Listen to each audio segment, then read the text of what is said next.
The automatic doors of the grocery store whooshed open, letting in a gust of cool evening air. Nathan Carter tugged his jacket closer around his shoulders as he pushed the cart forward. The old metal cart squeaked in protest, one wheel wobbling with every push.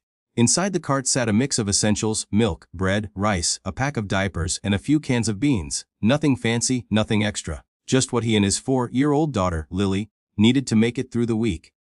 Lily sat in the child's seat of the cart, her tiny sneakers dangling and tapping the metal bar. She clutched her worn-out stuffed bunny ears fraying from years of love.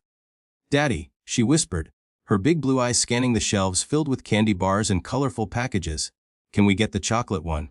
Just one, please." Nathan's heart tightened. He hated saying no, especially to her. But his wallet had already been stretched to its limit.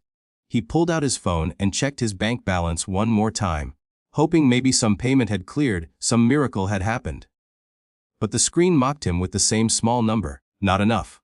Maybe next time, sweetheart," he said softly, brushing her messy brown curls from her forehead. Her shoulders slumped, and she hugged the bunny tighter. He quickly added, "But hey, we'll have pancakes tomorrow morning. Extra syrup. How about that?" That earned him a small smile, and that smile was worth more to him than anything money could buy. They reached the checkout line, and Nathan's pulse quickened. Each beep of the scanner was a reminder of the cost. Milk, bread, diapers, beans, the essentials stacked up far too quickly.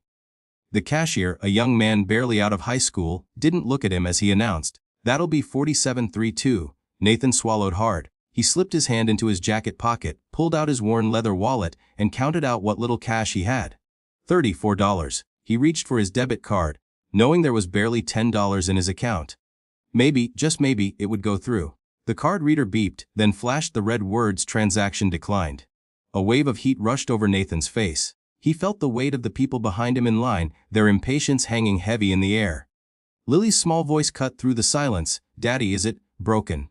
He forced a smile for her sake. "Just a little glitch, sweetheart." The cashier cleared his throat.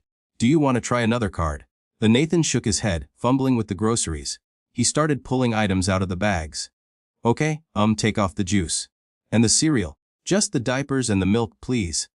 His hands trembled as he worked, and he wished he could disappear into the floor. That was when a calm, steady voice behind him spoke. "Put everything back." "He'll take it all." Nathan froze. He turned slowly, his eyes meeting a woman standing right behind him. She was dressed in a sharp gray suit, her posture straight and commanding. Dark hair framed her face, and her expression was unreadable, somewhere between stern and kind. She carried herself with the quiet confidence of someone used to making decisions, big ones. The cashier blinked. "All of it." "Less," she said firmly, handing over her black card. "All of it." Nathan stammered, No, you don't have to do that. Really, I can figure it out." But she cut him off with a raised hand. "You're figuring it out already. Let me help." The cashier quickly ran the card, and the groceries were paid for in seconds. Nathan stood frozen, stunned. I don't know what to say." "Say thank you," she said simply, her lips curving into the faintest of smiles. Lily piped up, "Thank you, lady." She waved her bunny at the woman. That earned a genuine smile. "You're welcome, sweetheart." Nathan's throat tightened as he pushed the cart toward the exit, the weight of the groceries somehow lighter now. But the woman followed him, her heels clicking against the tile floor. Outside, the parking lot glowed under the harsh lights. Nathan loaded the bags into his old car, a beat-up sedan that had seen better days. He turned to her, struggling to find the right words. "I don't know why you did that, but thank you." "You didn't have to." She studied him for a moment before answering. "I know what it looks like when someone's doing their best and still coming up short. You're not alone." He blinked at her, trying to piece together who this woman was.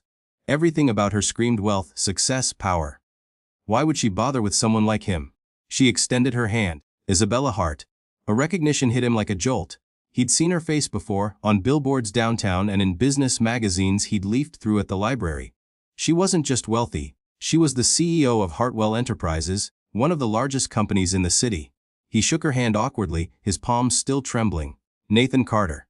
And that's Lily." Lily waved again from the back seat, her bunny dancing along. "Nice to meet you both," Isabella said, her gaze softening. "Nathan, do you have a few minutes?"